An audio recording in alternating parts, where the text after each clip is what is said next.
Well, our focus this evening, even as the confrontation over the national education policy's three-language principle heats up in Tamil Nadu, Chief Minister of the state MK Stalin fired another salvo at the centre today over the proposed delimitation exercise and the consequence it has to the state. So with the UGC controversy, the NEP and the delimitation issues, is the DMK setting the tone for its 2026 campaign? Sam Daniel sets up the discussion this evening. The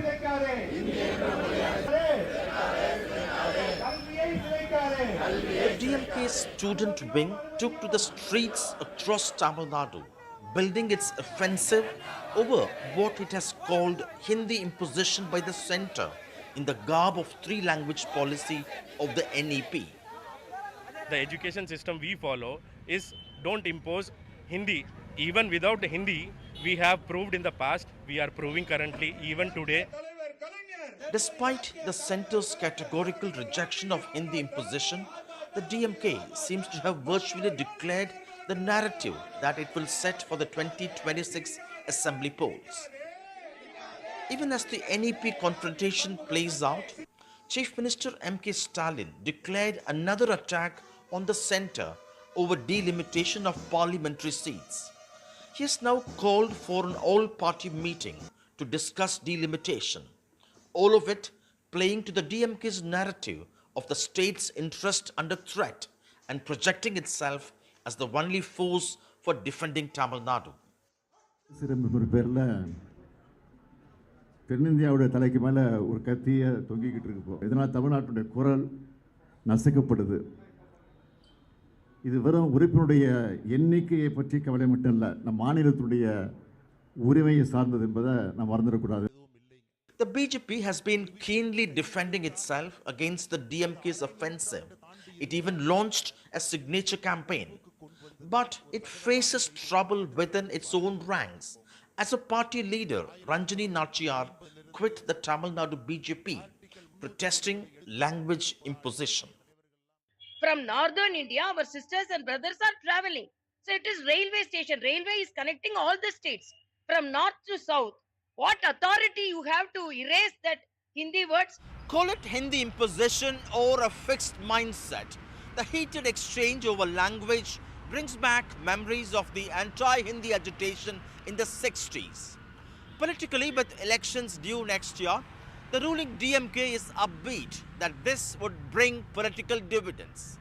But the BJP, that has a negligible presence in the state, could run the risk of further isolating itself because of its tough stance, be it need, disaster relief, or now language. In Chennai with Suresh, Sam Daniel, NDTV. Well, so is this setting the narrative for the 2026 campaign? Is language and the centre versus state battle a more powerful narrative than potentially anti-incumbency and governance issues like law and order in Tamil Nadu? Joining me this evening, Dr. Syed Hafizullah of the DMK. Two Narayans on the show today, Narayan Tirupati of the BJP and Narayan Lakshman, senior journalist of The Hindu who follows Tamil Nadu very closely. Also with us this evening, political analyst from New Delhi who follows the southern states very closely, Vipulla Rao. Thanks to all four of you for joining me this evening. My first question to you, Dr. Syed Hafizullah.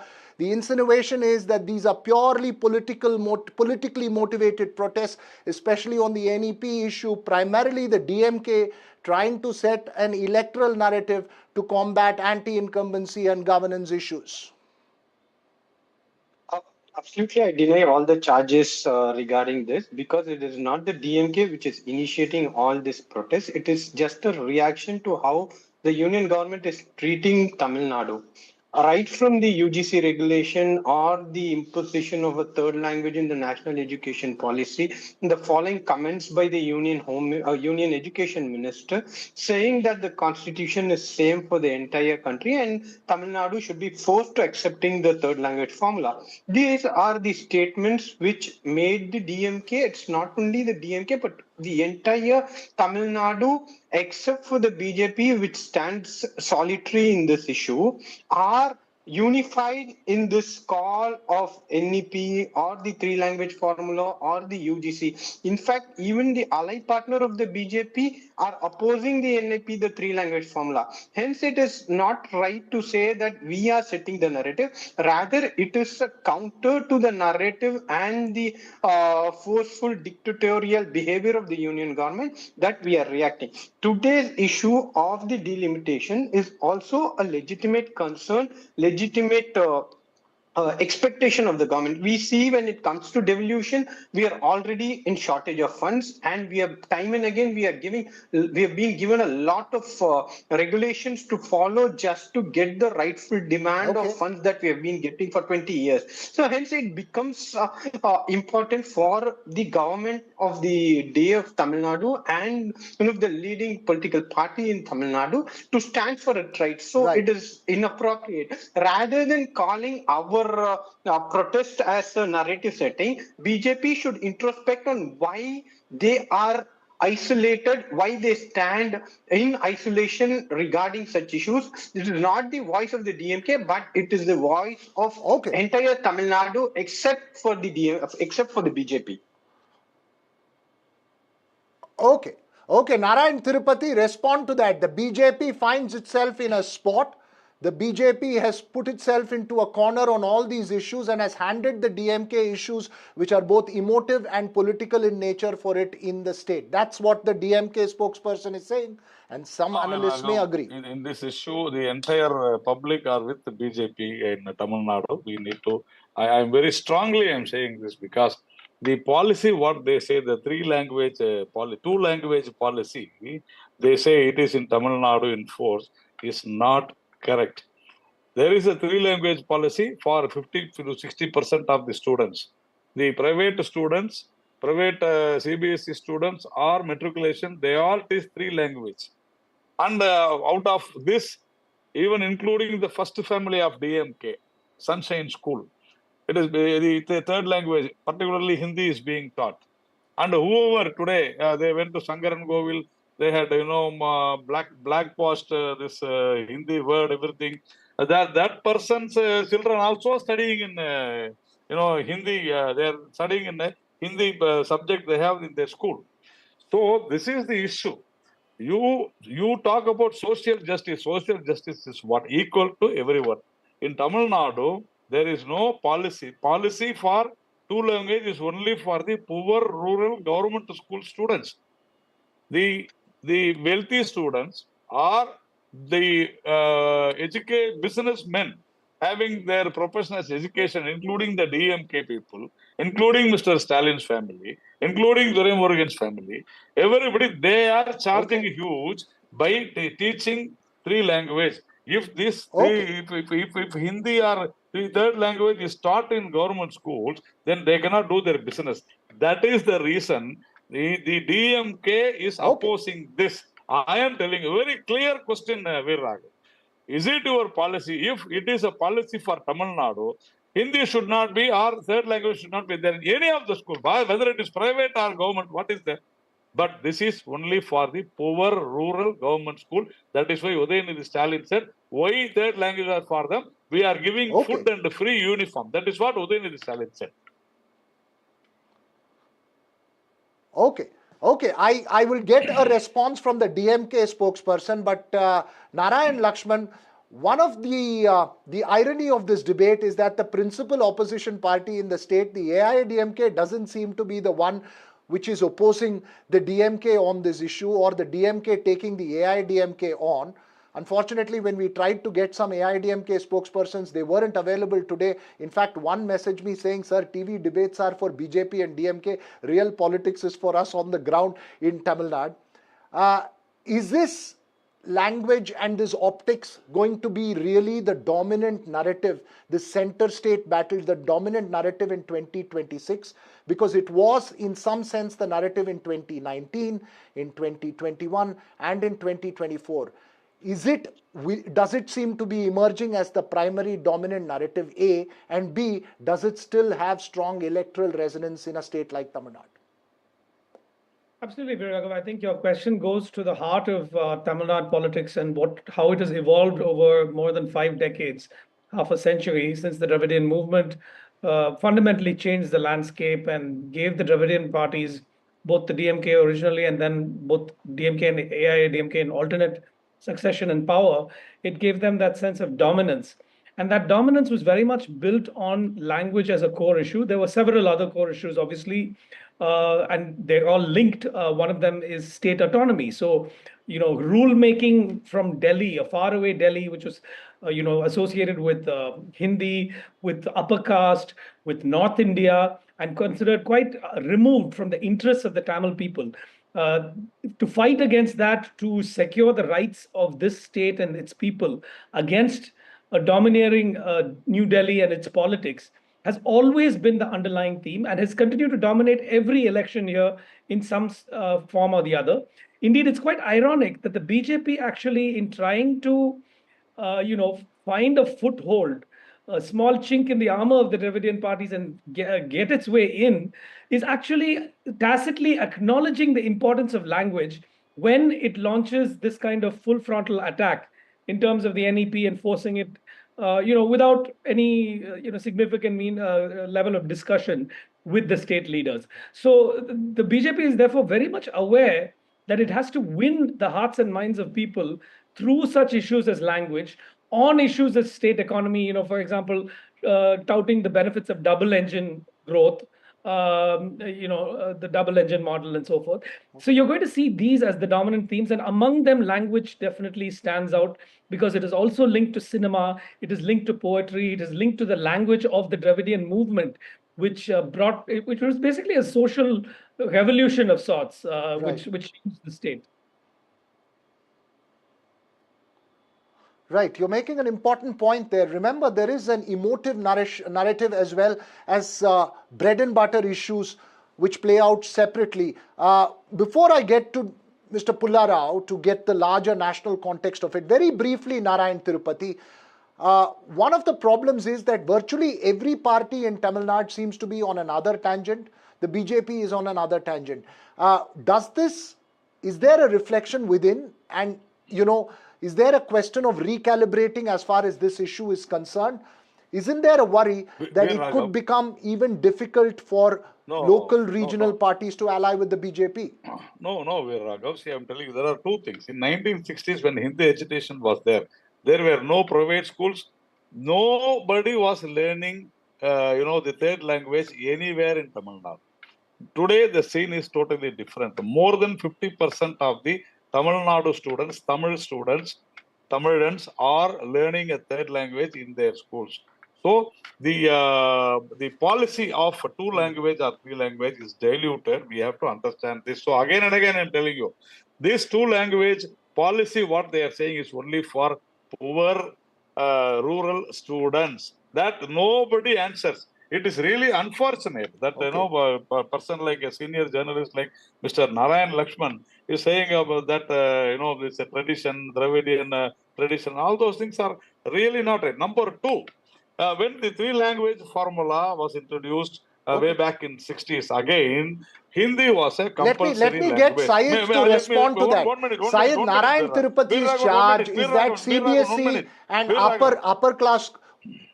Okay, go ahead. Quickly. See, in 60s, when three language formula was introduced, Hindi was compulsory. Also in 86, when Rajiv Gandhi introduced this. But now, Hindi is not a compulsory language. Okay. Now, NEP says a third language. That is why we are saying DMK is playing very bad. Yeah. This is not imposing Hindi. Okay, Syed Hafizullah, respond to that. Respond to what Narayan Tirupati said. Yeah. First, I am telling you, I don't know from where the BJP spokesperson comes up with the data saying more than 50% of the people are learning third language. No, that is not factually wrong.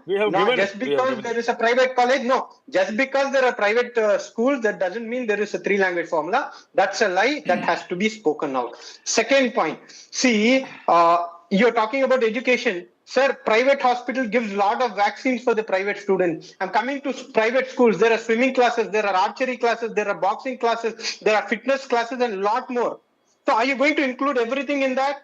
That is You a should. totally Why not? different Why business not? perspective. Why not? Sir, Why bring not? it in. What business Sir, subject? please, See, it's my time that to is what talk. I'm saying. It's my You time to people have talk. made It's my education time as to business. talk. Hold on, sir. Now you Hold got on, it. sir. You got Hold into on. the trap. You Please got do into not the Hold on, behave trap. Narayan. behave, sir. A senior spokesperson like that should not behave like this. Be respectful of you. You This is got the into the timing trap. of the BJP to behave. Interrupt on other times. I gave you time. I never interrupted. I expect basic manners from senior BJP spokesperson like you. What is wrong? You give funds first. You are not giving funds for the RT. You are not Go giving ahead, funds Saeed for the Hafizullah. Go ahead, infrastructure. Saeed You are not Hafizullah. giving funds for the Finish your education. point. And you are talking all this. This is a totally different scenario. Go to Kendra Vidyalaya schools. You are going to appoint Tamil teachers in Kendra Vidyalaya schools before lecturing about 300 policies. I am coming to your own time. The private business is Okay. nothing. But in the website that it says that students in the schools are struggling all over India to learn their mother tongue. What logic are you talking about improved education? Try I'm to not able keep to the hear. Okay. students in the school education system. Okay. Try to keep the students in the school education system. Make efforts for that. Coming up with this 300 formula, making it politicizing, is all Okay. rubbish. You are Quickly, isolated, sir. and it is the DMK which is bringing this issue and pouring the pressure of the Narayan Tirupati, BJP. 10 You seconds to are respond. imposing, you See, are again, imposing a third language see, against the wishes of the people of see, Tamil Nadu. Abhisullah is asking for funds. We are not giving funds for any private schools, for Sunshine or other schools running by DMK members. No. Who stopped you from giving all these things to government school students? You say you are giving free food and free uniform. That is what Udayanithi Stalin says. That is what we are saying. You Okay. have destroyed the 10 government seconds, Saeed schools Hafizullah. and I you need are to go to destroying the government schools. That's respond what to I'm what saying. Narayan Tirupati is saying quickly. 10 seconds. Giving 1 second. uniform, And then I'll have to go to Pullarao. Saeed giving Hafizullah. uniform and breakfast and food is to bring in students in the school education system who are downtrodden, who are finding it difficult to stay in the school education system. These are the efforts that the Tamil Nadu Okay. government is doing, making the school education accessible, making the Okay, school both of you education have made. easy, so that people from the oppressed community come and be Okay, in the both school of you have education. made points. Rather, this 3 language formula is going to exclude people All right, from both the of you have downtrodden. made the point. entire Both of you Indian have made if points. Sorry, if 1 you can second, have a Saeed one-to-one Hafizullah. Hold on. discussion and Let me NEP, get we will Pullarao have into a this. comprehensive So, discussion. Pullarao, this kind of a fierce debate, obviously language is a very important issue even in states like Andhra and Telangana. This kind of a fierce debate and this kind of an opposition to the NEP and other issues doesn't seem to be playing out in the other states. What is it that's so peculiar to Tamil Nadu that allows issues of this nature to evolve into a confrontation so powerful? Well, you know the old saying, 200-year-old saying, the more things change, the more they remain the same. You know, definitely the same subject is very important to Tamil Nadu. Nothing has changed. Mr. Narayan Tripathi was talking about 1960. Yes, Tamil is a very important language issue. It's not simply a language issue. Tamilians are very proud of Tamil. I've never, you know, it is something so primary to them. I may take the risk of saying it's more important than caste, diet, and religion. They have a special affinity which is not there anyway. And it has been there for quite some time, since our memory. And therefore, they definitely feel they have to protect it. There is an old language, classical language, all of that is there. So they're very, what you call possessive of their rights. And there's nothing wrong to that. They like their language. It's an Indian language. It's enriching India. It's enriching Indian civilization. What's wrong with it? If they feel so strongly about it, why not discuss it? Why not the government of India step down or step up and discuss it? Why should they say we won't give you money unless you accept it? Is this the attitude? The state government, any state government, has made a certain statement, certain stand. You should discuss it. That's what the federal system is. You have all the powers. You can amend it. You can take people along. Isn't politics about taking people along? Who needs anyone to make? We don't need robots to make lines. You do this or you don't get it. Right. We need ministers, Okay. politicians who will talk. And I'm very sorry to say that the government of India can talk, can settle this issue, keep everybody happy, and move on. Why are they not doing that? That's the most, say 3 language, 2 language. Talk to the government. Talk to the state government. It is on power. It represents got the it. people. You're making a No, right, you're making a strong point there, but I want to bring this discussion back to where we started, and Narayan Lakshman, finally to you on this. In a sense, every sort of electoral agenda has its shelf life. Given that Tamil Nadu's 2026 election could well become about arithmetic, given that the entry of Vijay, where the AIDMK stands, is also a question mark on these issues, do you believe that the larger theme of the center-state confrontation in an assembly election would be as potent for the DMK in combating anti-incumbency and governance issues? Or do you believe that this is just for the larger optics? They will have to do a lot of grassroots work as far as 2026 is concerned? You set it up very interestingly right at the start of this discussion, Viraghav, when you said that, there are these issues which are highly emotive, but there are also bread and butter issues. So one really has to ask, how have the emotive issues such as language and center state autonomy and questions of federalism evolved over the years? And in asking that, we're also asking, how has the Dravidian movement itself evolved over the last 50 plus years? And the answer is that it has changed because today, given social media, everybody wants jobs, everybody wants governance, everybody wants to be able to feed their families, and that's what's important. So I think the DMK in the next election is going to have to very carefully balance these rhetorical, emotional questions with what it is actually providing in terms of governance and jobs on the ground. Okay. Thanks very much there, Narayan Lakshman. I'm sorry, Mr. Pullarao, we simply have completely run out of time. Thanks to all four of you for joining us this evening on the Southern View. We'll keep this conversation going. It's an important issue as we run up to 2026, but that's all we have time here on the show. News and updates continue on NDTV.